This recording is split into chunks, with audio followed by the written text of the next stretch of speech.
Morning, 2 years into the pandemic, and today it's a whole lot easier to get your hands on a good quality mask. And now hospital-grade N95 masks are not only available to hospital workers, but to anyone who wants that extra layer of protection that is much needed with the Omicron variant. Ruda Alsinaida spoke with an infectious disease expert on what makes these particular masks so good. And Ruda, of course, it's buyer beware because some people actually making fake N95s to cash in on the high demand right now.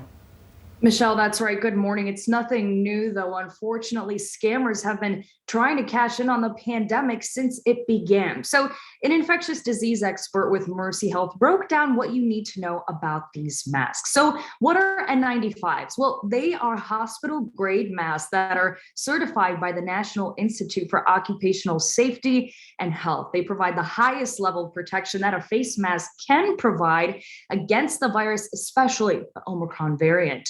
A KN95 mask, very similar, also providing great protection. The biggest difference being that these masks are not certified in the States, but by Chinese health officials. Then there are your surgical masks you see every day that are better than nothing, but aren't as enclosed as these other two options and aren't as effective against Omicron. And this local infectious disease expert we spoke with says cloth masks, well, they shouldn't even be in the picture anymore. So I think that it is very, very well established now that people should be getting rid of their cloth masks. I think that with Omicron and how infectious it is and how easy it is and how quick it is to transmit, I don't think there's a role anymore for cloth masks.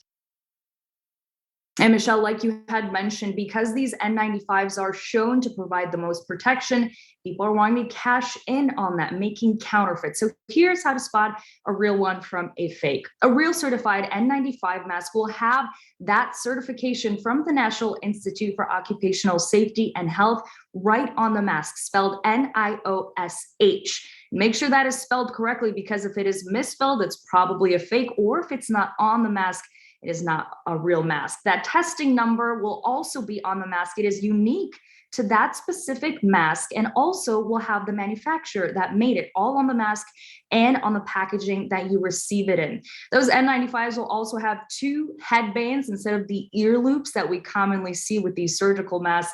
There are different kinds of N95s, though. You want to try to get your hands on ones without a square vent like this one. Typically, this one is used in construction, but it also vents out bacteria. So you want to find one that is fully enclosed. The federal government, of course, sending out 400 million N95s this week to pharmacies and community health centers for free. But already you can pick up K95s all around the community. Local health departments have them out for free. The Kent County Health Department has them in their lobby. They say they've already distributed over 1 million of them. Also, the Grand Rapids Public Library has some KN95s. Again, they're similar to the N95s, also provide that great protection, and you're sure to get a real one from there, guys. Thanks for the tips, Ruda.